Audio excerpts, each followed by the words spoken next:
may I not be lost in stupor. These friends face in a commitment firmer than hope. Eyes erudite like plumes of literary creativity, built and restructured from the lust for life.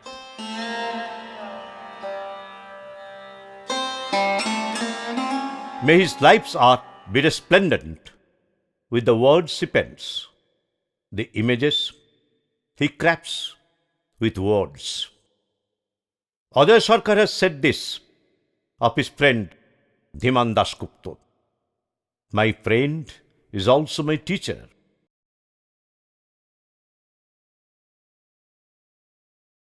বিনুর জবানিতে নিজের পরিচয় দিতে গিয়ে শ্রদ্ধেয় অন্নদাশঙ্কর রায় বলেছিলেন, একটি আলোকরেখা কোন সুদূর দুলোক থেকে একদিন ভূলোকে এসে মানব রূপ ধারণ করে, নাম পায় বিনু। তেমনি বলা যায়, মহাকাশের গভীর থেকে একটি আলোকরেখা নেমে এসে একদিন মানব রূপ নিল, নাম পেল ধীমান। একটি মানুষ, একটি পুরুষ, একটি ব্যক্তি। কালক্রমে যে জানবে ও শিখবে যে সময়ের ভিতর নিজেকে ব্যক্ত করে তুলেই ব্যক্তি হতে হয়। ধীমান আমার স্কুল জীবনের বন্ধু। আমরা একসঙ্গে হরিনাভি ডিভিএস স্কুলে ছাত্র ছিলাম। এই বন্ধুত্ব স্কুল জীবন থেকে আজ পর্যন্ত প্রসারিত হয়ে আছে এবং আমার কাছে একটা চিরকালীন সম্পদ হয়ে আছে। ধীমানের বাবা শ্রী পবিত্র দাশগুপ্ত আমার কাছে বিশেষ প্রেরণার একটা উৎস ছিলেন। মাসিমা তার কাছে অতীব স্নেহ পেয়েছি। ধীমান চার ভাই বোনের মধ্যে বড় এবং ওর ভাই বোনেরাও আমার কাছে নিজের ভাই বোন হয়ে উঠেছিল। দুটো পরিবারের মধ্যেও সম্পর্ক যোগাযোগ চিরকালীন অটুট থেকেছে। ছাত্রজীবন থেকে সাহিত্য, শিল্প এবং বিজ্ঞান এই প্রত্যেকটা দিকেই ওর মেধার মধ্যে একটা অনন্য প্রতিভার সঞ্চার হয়েছিল এবং ও যতটা ভালো বলতে পারত ততটাই ভালো লিখতে পারত। এবং কেন জানি না, যেটা আমাদের মধ্যে কিঞ্চিত অভাব ছিল, ওর মধ্যে নিরন্তর এগিয়ে যাওয়ার সাধনা বরাবর জাগ্রত ছিল। আমরা তখনই বুঝেছিলাম যে আগামী দিনে ও বিশেষ একটা আসন গ্রহণ করবে সাহিত্য শিল্পের জগতে। আজ আমরা সত্যিই গর্ব অনুভব করি ধীমান দাশগুপ্তকে নিয়ে। ছাত্রছাত্রী তার সঙ্গে এই প্রয়োগ শিল্পের সঙ্গে যারা যুক্ত, তাদের কাছে ও গুরুর মতন একটা আসন লাভ করেছে। যতটা আমরা ওকে দেখি, ও তার থেকেও বেশি প্রচারের আলোয় আসেনি। প্রতিষ্ঠান বিরোধী থেকে এবং প্রতিষ্ঠানের মধ্যে না ঢুকে ও নিজেকে সুপ্রতিষ্ঠিত করেছে। যাদের সঙ্গে ঘনিষ্ঠভাবে মিশে ব্যক্তি হয়েছি তারা হলেন বনফুল, অমলেন্দু বসু, জ্যোতিরিন্দ্র নন্দী, বীরেন্দ্র চট্টোপাধ্যায়, অন্নদাশঙ্কর রায়, মহাশ্বেতা দেবী, বিতোষক ভট্টাচার্য ও সুবিমল মিশ্র। ব্যক্তিত্বের প্রস্তুতি পর্বে কার কাছ থেকে কি পেয়েছি ও নিয়েছি তা ভাবলে এখন বুঝতে পারি। বনফুলের কাছ থেকে পাই ও নিই পরীক্ষা নিরীক্ষার প্রতি আগ্রহ, বীরেন্দ্রার কাছ থেকে কমিটমেন্টের শিক্ষা, জ্যোতিরিন্দ্রের কাছ থেকে কল্পনা শক্তির প্রয়োগ ও প্রত্যাহার, মহাশ্বেতার কাছ থেকে আত্মশক্তির প্রয়োগ, অমলেন্দু বসুর কাছ থেকে রসিকের মননশীলতা, অন্নদাশঙ্করের কাছ থেকে মননশীলের রসানুভূতি, বিতোষকের কাছ থেকে তরুণের মৌলিকতা ও সুবিমলের কাছ থেকে তারুণ্যের দুঃসাহস। সমবয়সী হয়েও বিতোষক এবং সুবিমল আমার শিক্ষাগুরু, শিক্ষক ও গাইড বনফুলদের মতোই আমার দুই সাহিত্যগুরু।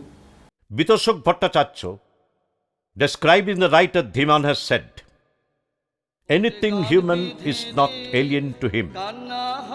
This may be said of Dhiman Dasgupta's prose style. In quality and quantity alike, his excellent prose is sensitive and empathetic, capable of embracing any subject, making it his own. He moves from one subject to another with ease, breaking up his narrative into myriad hues, then selling it all up in the blanched warmth of creativity. He strides through all forms of prose with firm yet light steps, absorbed, tranquil yet sharp, soft yet luminous. His writings herald a new benchmark in Bengali literature.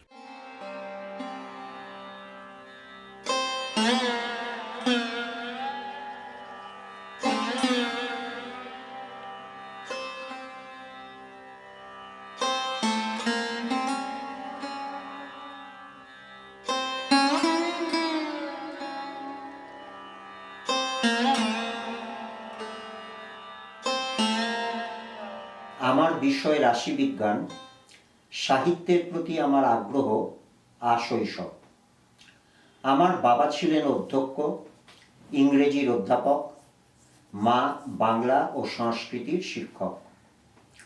ফলে ছোট বয়স থেকেই খালি বই পড়েছি, আর স্মৃতিশক্তি ভালো বলে যা পড়েছি প্রায় সবই মনে রেখেছি। আমার লেখার শুরু ছড়া দিয়ে। আমার ছড়া বীরেন্দ্র চট্টোপাধ্যায় ও অন্নদা শঙ্করের প্রিয় ছিল। প্রথম দিকে গল্প উপন্যাসও লিখেছি। আমার গল্প থেকে ছবিও হয়েছে। পরে পুরোপুরি প্রবন্ধ সাহিত্যে চলে আসি। আমার প্রিয় প্রাবন্ধিক হলেন অন্নদা শঙ্কর, অমলেন্দু বসু, শঙ্খ ঘোষ ও বিতোষক। অন্নদা শঙ্করের মতো ক্রিয়েটিভ প্রবন্ধ কোনোদিনই লিখতে পারবো না জানি। সে আফসোস খানিকটা মিটেছে অন্নদা শঙ্কর রায়ের প্রবন্ধ সমগ্র 12 খণ্ডে সম্পাদনা করে। প্রকাশক মিত্র ঘোষ। ওর সৃজনী সাহিত্য 13 খণ্ডে অন্নদা শঙ্কর রায়ের রচনাবলী নামে সম্পাদনা করি বাণী শিল্প থেকে। আমার বিভিন্ন সম্পাদিত গ্রন্থ বনফুলের কথা সাহিত্য, মহাশ্বেতা দেবীর প্রেমের গল্প, কিংবা অমলেন্দু বসুর প্রবন্ধ সংগ্রহ 2 খণ্ডে, বাংলা একাডেমি থেকে প্রকাশিত মনস্বী অন্নদা শঙ্কর, সাহিত্য একাডেমি থেকে প্রকাশিত দেশকাল পাত্র অন্নদা শঙ্কর ইত্যাদি আমার পূর্বসূরীদের কাছে ঋণ স্বীকার ও ঋণ শোধের প্রয়াস। এই জাতীয় গ্রন্থের মধ্যে পড়বে গদ্য গঠন, উৎপল রঞ্জন দত্ত, বাবু বনাম মিস্টার বনাম কমরেড, চিরহরিৎ বৃক্ষ অন্নদা শঙ্কর ইত্যাদি গ্রন্থ। বাংলা সাহিত্যের যে কোনো উল্লেখযোগ্য লেখক সম্পর্কে 5 মিনিট বা 10 মিনিটের মধ্যে একটা সংক্ষিপ্ত এবং মূলগত পরিচিতি দেওয়া যায়, কিন্তু সুবিমল মিশ্র সম্পর্কে এই ধরনের কোনো অ্যাক্রিলের পরিচয় দেওয়া মুশকিল। আমার সমকালীন লেখক সুবিমলকে নিয়ে যেমন পতন অভ্যুদয়, বন্ধুর পন্থা গ্রন্থটি রচনা করেছিলাম, তেমনি সমসাময়িক অন্যান্য উল্লেখযোগ্য লেখকদের নিয়ে, যেমন নবারুণ ভট্টাচার্য, রমানাথ রায়, বিতোষক ভট্টাচার্য, রুশতী সেন ও সঞ্জয় মুখোপাধ্যায়, তাদের প্রতি কৃতজ্ঞতা জানিয়ে একটি গ্রন্থ রচনার প্রয়াস বহুদিন মনে পুষে রেখেছি। সিনেমার আঙ্গিকের মতো সে বইয়ের নাম হবে সাহিত্যে আঙ্গিক।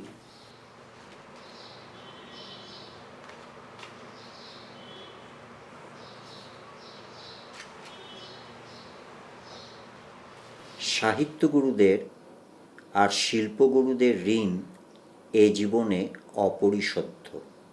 আমাদের ছাত্র জীবনে 60-এর দশকের শেষাশেষি ও 70-এর দশকের গোড়ায় সাহিত্যের পাশাপাশি সিনেমার গুরুত্ব বাড়ে। আমাকে চলচ্চিত্র বিষয়ে প্রথম সচেতনভাবে আগ্রহী করে তোলেন বিখ্যাত ফটোগ্রাফার ভূপেন্দ্রনাথ সান্যাল এবং আমার কলেজ বন্ধু বিশ্বনাথ দে। তাদের উৎসাহে চলচ্চিত্র শিক্ষার্থী হিসেবে জীবন শুরু হয়। কালক্রমে রানা সরকারের আন্তর্জাতিক আঙ্গিক পত্রিকার সঙ্গে যুক্ত হই। প্রলয় সুর সম্পাদিত মুভি মন্তাজ পত্রিকায় নিয়মিত লিখতে থাকি।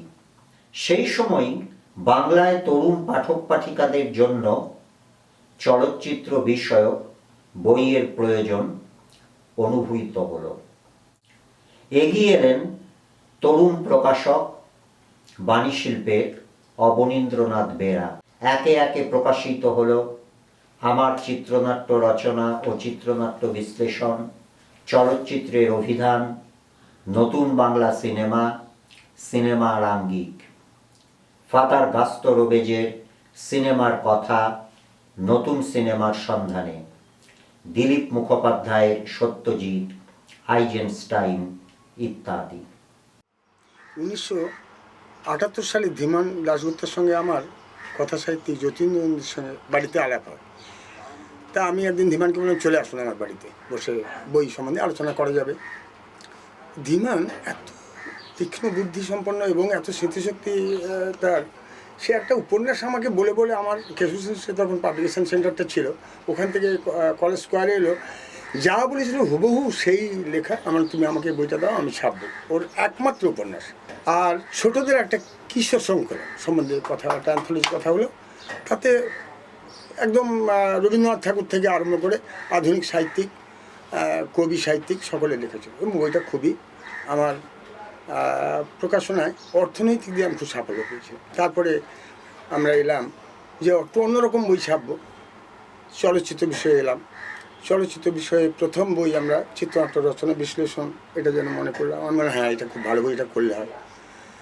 তারপরে কথা হলো নতুন বাংলায় যে নিউ ওয়েভ করা হয়, সেই গৌতম ঘোষ, বুদ্ধদেব দাশগুপ্ত, বিপ্লব রায়চৌধুরী, অপর্ণা সেন ইত্যাদি সবাইকে নিয়ে তাদের ইন্টারভিউ এবং তাদের কর্ম নিয়ে আলোচনা, সমস্ত কিছু এতে এলো।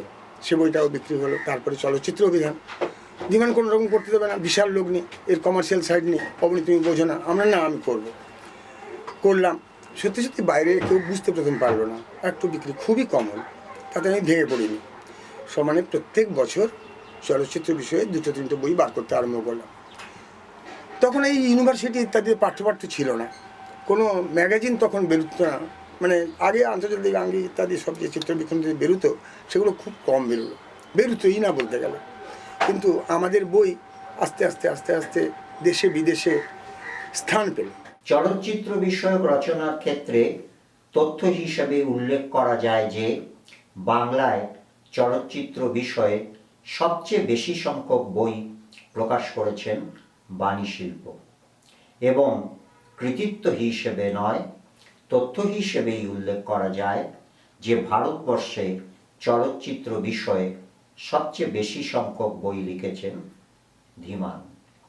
ভবিষ্যতে আমার চেয়ে অনেক বেশি যোগ্য ব্যক্তি এইসব বিষয়ে আরও উত্তম বই লিখে উঠবেন, কিন্তু তার আগে বাঙালি পাঠক পাঠিকাদের জন্য এইসব বইয়ের প্রয়োজন ছিল বিশেষত।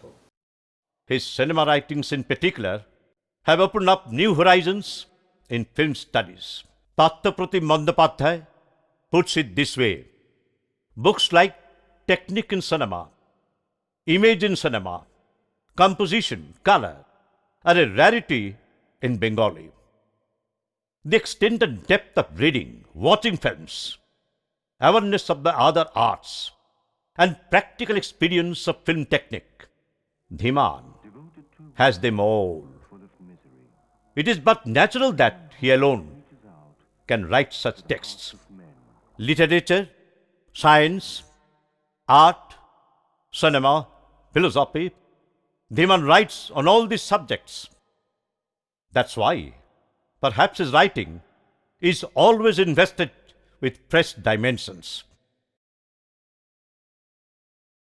Dhiman is a good speaker, popular teacher, and recipient of many awards. চলচ্চিত্র মাধ্যমটির সঙ্গে প্রায়োগিকভাবে আমি যুক্ত মূলত চিত্রনাট্যকার রূপে। কাহিনী চিত্র, টিভি ফিল্ম ও টেলি সিরিয়ালের চিত্রনাট্য লিখলেও আমার প্রাবন্ধিক সত্তা সবচেয়ে আরাম পায় তথ্যচিত্রের চিত্রনাট্যে। সবচেয়ে বেশি সংখ্যক চিত্রনাট্য লিখেছি তথ্যচিত্রের বিশেষ একটি শাখা অথর ফিল্ম নিয়ে। সনৎ দাশগুপ্তর জন্য জীবনানন্দ, বুদ্ধদেব দাশগুপ্তর জন্য অন্নদাশঙ্কর ও প্রশান্তচন্দ্র মহলানবিশ, সৈকত ভট্টাচার্যের জন্য প্রেমেন্দ্র মিত্র, সতীনাথ ভাদুড়ী ও অমিয়ভূষণ মজুমদার, ঈশ্বর চক্রবর্তীর জন্য বিভূতিভূষণ ও অন্নদাশঙ্কর, কেজি দাসের জন্য অন্নদাশঙ্কর ও সৈয়দ মুস্তফা সিরাজ, এবং আপন চিত্রনাট্যে নিজের পরিচালনায় বৃন্তলগ্ন বনফুল। রঙের সুর, রঙের গান, রঙের বান, রং তুফান, রঙের সুর, রঙের গান, রঙের বান, রং তুফান, কি উৎসব, কি উৎসব, রঙের সব, রঙের সব, কি উৎসব, কি উৎসব, রঙের সব, রঙের সব। আর একদিক থেকে দেখলে আমাদের এই ছবিও তো একটা ডিজিটাল অথর ফিল্ম, ছোটখাটো একজন লেখককে নিয়ে একটা তথ্যচিত্র। He has always been close with poets, artists, and writers. The author Bonaful has once commented on the young Dhiman. Though a moustache has not yet sprouted on Dhiman's upper lip, there's certainly one in his mind. Mahashweta Devi, reading what a mature Dhiman had written about her, had said, "Dhiman, can I hug you tight and kiss you?" Virendra Chattopadhyay had written a poem in lieu of an introduction to one of Dhiman's books. Subimal Mistro declared in an endorsement on the cover of his book, the credit for bringing Subimal into limelight goes entirely to Dhiman Dasgupta. Jyotirindra Nandi has dedicated 2 books to him. Annadashankar chose a name for Dhiman's son and dedicated his book to him. Mrinal Sen once said affectionately, "I know that an eclipse gets over, but once Dhiman gets after you, there's no letting go." The poet Joy Goswami said in his summing up after the Leela Ray Memorial Lecture, "The lecture that we heard today from Dhimanda is nothing but a song exquisitely rendered." জারি বোবাযুদ্ধ পত্রিকার সম্পাদকীয়তে লেখা হয়েছিল, ধীমান দাশগুপ্তের প্রবন্ধগুলিতে কূট তত্ত্বময় যুক্তি জালের নিচে বয়ে চলে লাবণ্য ও গীতিময়তার অন্তঃসলীলা ফল্গুধারা। ওরা নিশ্চয়ই বাড়িয়ে বলেছিলেন, কিন্তু এই দ্বিধা সমতার চেষ্টাটাই আমার প্রবণতা।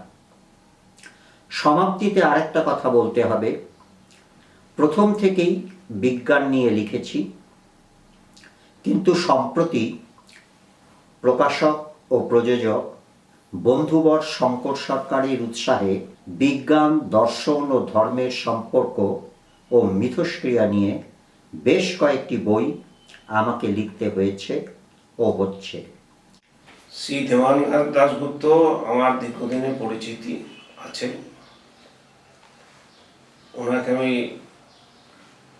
ওনার অন্তঃস্থল থেকে দেখার চেষ্টা করেছি। মানুষটি খুবই সৎ এবং সজ্জন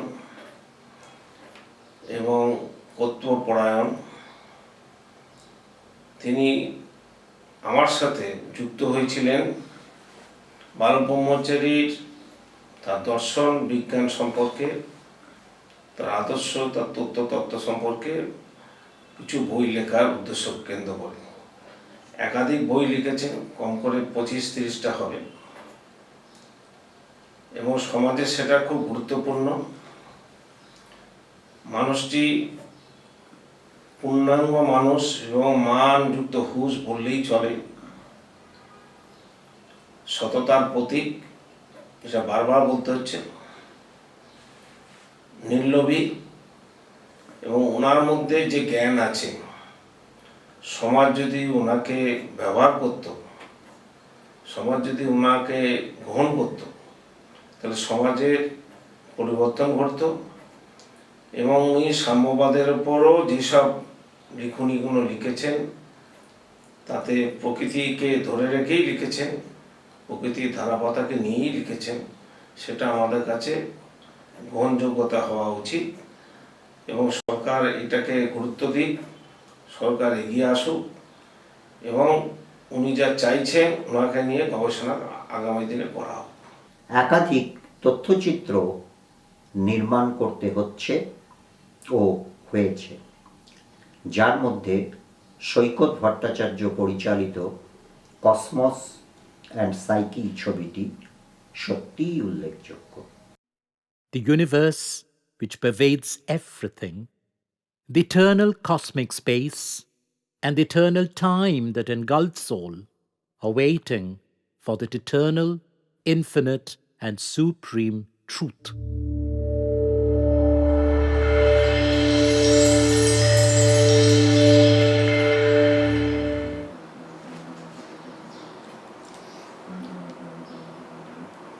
এই ছবিটা আনুমানিক 17-18 বছর আগেকার হবে। এই ছবিটার একটা বৈশিষ্ট্য আছে কি, যেন আমি ছবিটাকে দেখছি, কিন্তু ছবির মধ্যের যে মানুষটা সে যেন আরো বেশি করে আমাকে দেখছে। ঠিক ঠিক ঠিক। আমার বন্ধু ভাগ্য চিরকালই ভালো। ধীমান দাশগুপ্তর উপরে নাকি একটা ডকুমেন্টারি বানানো হচ্ছে। ওটা তো ছিলই আমাদের মনের মধ্যে। আর আমি ধীমান দাশগুপ্ত সম্বন্ধে যতটা জানি, মানে ম্যাজিক করে যতটুকু জানতে পেরেছি, তা বোধহয় অনেকেই জানেন না। আর সেই কারণেই বোধহয় আমার এখানে অনুপ্রবেশ করাটা খুব প্রয়োজন ছিল। কারণ এক একজন ব্যক্তি এক একটা কথা বলবেন, কিন্তু ধীমান দাশগুপ্তের নামটা যে একটু ছোট্ট নাম করা সাজানো হয়েছে, সেটা অনেকে জানেন না। ধীমান দাশগুপ্ত নয়, আসল কথা হচ্ছে বুদ্ধিমান দাশগুপ্ত। আমরা অন্যকে এই নামেই ডাকি। বুদ্ধিমান দাশগুপ্ত বাবু আমাদের বুদ্ধির আকর। আমরা যখন দেখি চিন্তা করতে করতে করতে করতে হাঁপিয়ে যাই, চিন্তার তো একটা হাঁপানি আছে, তখন বুদ্ধিমান বাবুর স্মরণাপন্ন হই। এবং ওনার লেখা যে বইগুলো অনন্ত সম, বইয়ের সংখ্যা ক্রমবর্ধমান, প্রতিদিন একটা করে শুনি যে ওনার বই বেড়ে গেছে, আরেকটা বই বেড়ে গেছে, আরেকটা বই বেড়ে গেছে। আমি ট্রেনটা ঠিক মিস করেছি, ধারে চলে গেছে বইয়ের সংখ্যা। তো যাই হোক, প্রত্যেকটা বই আমার প্রাসঙ্গিক। তার মধ্যে একটা বই আমি লোকের সামনে পড়ি না, আমি ওটা আড়ালে গিয়ে নিভৃতে পড়ি, বাথরুমে গিয়ে। অন্যান্য কয়েকটা যে সিলেক্টেড বই আছে, বিশেষ করে আমার বাবার যে ম্যাজিকের গোপন বইগুলো, এবং তার সঙ্গে ধীমান বাবুর বা বুদ্ধিমান বাবুর রং বইটা there is nothing wrong in it, সব কিছু রাইট। এবং যদি সত্যিকারের রংবাজ মানুষ কেউ থেকে থাকেন, আমার মনে হয় ওটা ধীমান দাশগুপ্তই বোধহয় রংবাজ মানুষটি। উনি যেভাবে বইটিকে লিখেছেন, রঙের ম্যাজিক এবং তার বিস্তৃতি এবং অজানা নানা রকম তথ্য, বিজ্ঞান ভিত্তিক বা কাল্পনিক, সব মিলিয়ে মিশিয়ে যেন একটা বিজ্ঞান ভিত্তিক রূপকথা। আমি ওনার বইটির সম্বন্ধে তাকে বলবো না, আমি বলবো ব্যক্তি সম্পর্কে। ধীমান দাশগুপ্ত খুব ভালো, বলে না, নাচায় পুতুল যথা দক্ষ বাজি করে, ধীমান দাশগুপ্ত খুব ভালো বাজিকর এবং খুব সুন্দর পুতুল নাচান। ওনার স্ত্রীর নাম পুতুল, সেটা আমি জানি। তবে একটা তো বলে রাখলাম, স্বাস্থ্যের দিকে নজর রাখবেন। নিজেকে খইয়ে দিয়ে সমাজকে যে দিয়ে গেলেন, তার বিনিময়ে কিছু আশা করেন না, আপনি জানি শিখি, আমরা বুঝতে পারি, কিন্তু আমরা তো কিছু জানতে চাই বা আশা করতে চাই। আপনি প্লিজ নিজের শরীরের উপর নজর দেবেন, আরো লিখুন, আরো থাকুন, আরো আমাকে বুদ্ধি দিন, আমাদের সমাজটাকে এগিয়ে নিয়ে চলুন। As a citizen of a third world country, he is unrelenting in his social responsibility of facilitating superior test in the Bengali reader, viewer, student. শুধু ক্যামেরায় ছবিটা আমাকে হাতে করে তোলায়নি ধীমানদা, কিন্তু বাদবাকি সব কিছু আমার পুরো জীবনের সঙ্গে ধীমানদা জড়িয়ে রয়েছে। একটা গাছের টেন্ড্রিলের একটা ছবি তুলেছিলাম, তা ছবিটা আমার খুব ভালো লাগতো। এটা হয়তো সালটা অনুযায়ী হয়তো ধরুন কত হবে, এই আজ থেকে 35-40 বছরই প্রায় হতে চললো। যে 40 বছর আগে যখন ফাইন আর্ট হিসেবে আমাদের ফটোগ্রাফি স্বীকৃত নয়, সেই রকম একটা ছবি ধীমানদা চুজ করছেন, ধীমানদার কম্পোজিশন বইয়ের কভার হচ্ছে, এবং আজকে সেই ছবিগুলোকেই আমাদের ঠিক তথাকথিত ফাইন আর্ট ফটোগ্রাফি বা ললিত কলাধর্মী যে ছবিগুলো কথা বলা হয়, তারা মাথায় তুলে রেখেছে। সময়ের থেকে ছাপিয়ে গিয়ে যিনি এই ছবি নির্বাচন করতে পারেন এবং আমার মতো একজন তরুণ আলোকচিত্রীকে বা এখন আপনাদের কথা আলোকচিত্র শিল্পীকে উৎসাহিত করতে পারেন, না হলে তো আমি বলি যে এই যে আমাদের ফাইন আর্ট মুভমেন্ট যেটা আছে, সেটা ফটোগ্রাফির দিক থেকে খানিকটা দিকশূন্য হয়ে যেতাম। এই হচ্ছে ধীমানদা। এবার অন্য দিকের কথায় আসি। এবার ধীমানদার কাছে এসে যে জায়গাটা হলো, এই যে বললাম অল্প অল্প করে সাহিত্যটা কেন দরকার লাগে, ধীমানদা শেখাচ্ছেন অন্নদাস অঙ্ক, ধীমানদা শেখাচ্ছেন বিতোষণ ভট্টাচার্য, সুবিমল মিশ্র, রমানাথ রায়, এরকম ধরনের মানুষদের সঙ্গে পরিচয় করাচ্ছেন। ওদিকে চিত্রকলায় পাবলো পিকাসো থেকে আরম্ভ করে, রদা থেকে আরম্ভ করে, আপনার মাইকেল অ্যাঞ্জেলো থেকে আরম্ভ করে তার বিভিন্ন গল্প শুনছি, তাদের জীবনযাপনের কথা শুনছি। এইরকমভাবে তার সঙ্গে বিজ্ঞান, শুধু বিজ্ঞান মানে বড়দের বিজ্ঞান নয়, ধীমানদার একটা খুব বিখ্যাত বই ছিল শিশুর ক্রমবিকাশ বলে, শিশুদের মনস্তত্ত্ব জানছি।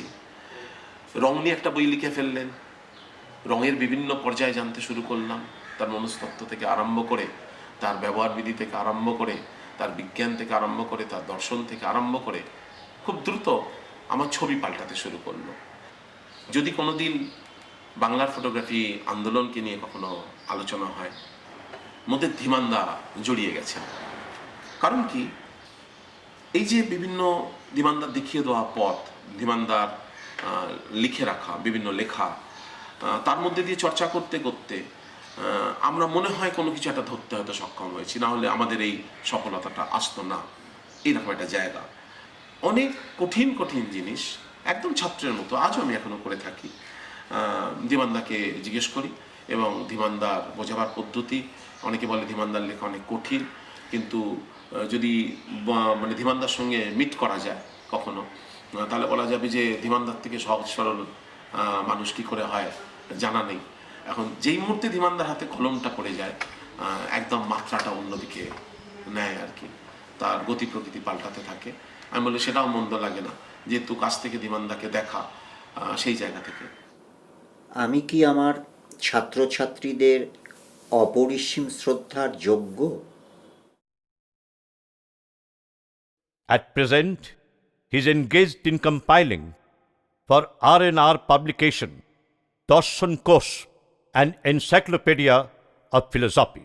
And for the Chalachitra Charcha, Kolkata, a film society, Chitra Parichalan Kosh, an encyclopedia of film direction. His keen sense of social responsibility is evident in these two projects too. ওর অধিকাংশ বই প্রচ্ছদ করেছি। বইগুলো ছিল বিজ্ঞান আর চলচ্চিত্র সংক্রান্ত। চলচ্চিত্র সংক্রান্ত বইগুলোতে খুব একটা অসুবিধে হতো না, কিন্তু বিজ্ঞান সংক্রান্ত বইগুলোতে আমাকে ওর সাহায্য দিতেই হতো। তাই আমার মনে হয় ওর যোগ্য সম্মান থেকে আমি ওকে বঞ্চিত করেছি। হিরণ মানে আমাদের হিরণ মিত্র ওর বেশ কিছু উল্লেখযোগ্য প্রচ্ছদ করেছে, তার সঙ্গে খুব ভালো ইলাস্ট্রেশন। যাই হোক, এই সুযোগে আমি ওর পাণ্ডুলিপিগুলো দেখবার সুযোগ পেয়েছি। ওর পাণ্ডুলিপি দেখার মতো, মনে হতো যেন প্রেস কপি। কাটাকুটি অবশ্যই থাকতো, কিন্তু সেগুলি খুব সুন্দরভাবে। এই পাণ্ডুলিপিগুলি দেখে রাজশেখর বসুর পাণ্ডুলিপির কথা মনে হয়।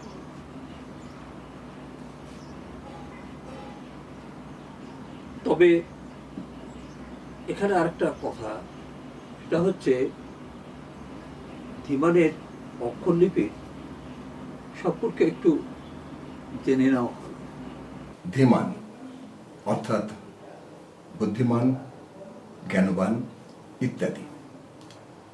ধীমান সম্পর্কে আমার কাছে এই ইত্যাদির তালিকা দীর্ঘ এবং বিস্ময়কর। একাধারে প্রজ্ঞাবান, আত্মবিদ, আলোকপ্রাপ্ত, স্মৃতিমান, চক্ষুষ্মান, দ্রষ্টা এবং স্রষ্টা। সাহিত্য, চলচ্চিত্র, নাটক, চিত্রকলা, সঙ্গীত, জ্ঞান ও মননের প্রায় সকল ক্ষেত্রে, বিজ্ঞান, জীবনবিজ্ঞান, সমাজবিজ্ঞান, কত না বিষয়ের এক সমৃদ্ধ তথ্যভাণ্ডার এই ধীমান, তা বলে শেষ করা যায় না।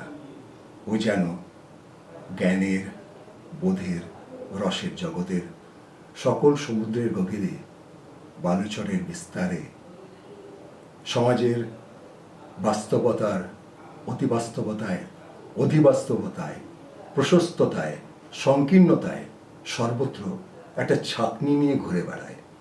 কোথাও রত্ন, কোথাও রস তুলে আনে, আর নিজের প্রসাদ গুণে আমাদের কাছে পরিবেশন করে। আমি বলেছি ধীমান এক সমৃদ্ধ তথ্যভাণ্ডার, কিন্তু ওর লেখায় সেই তথ্যের তাত্ত্বিক দর্শন, তাত্ত্বিক উত্তরণ ঘটে। ফলে ওর লেখা হয়ে ওঠে যাকে বলে রসরত্ন সমুচ্চয়ী।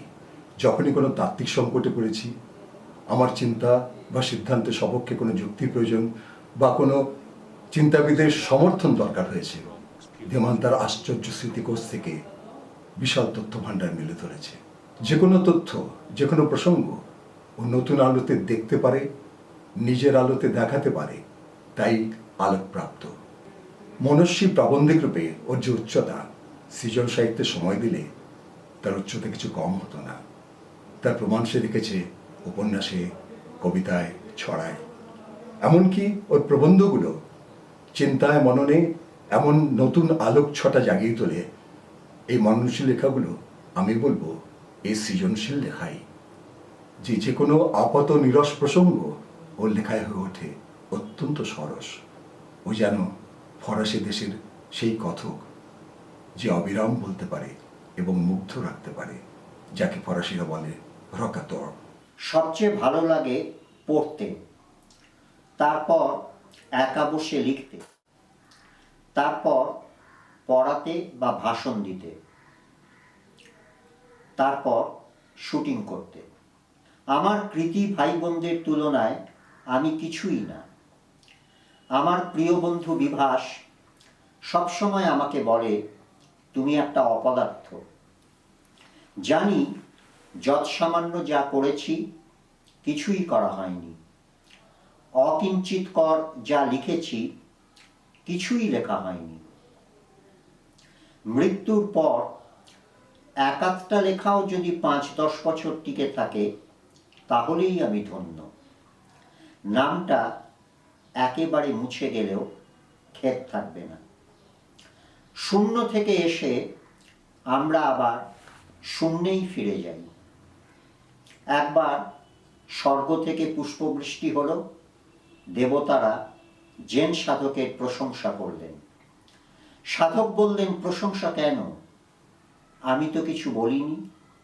দেবতারা বললেন, আপনি কিছু বলেননি, আমরাও কিছু শুনিনি।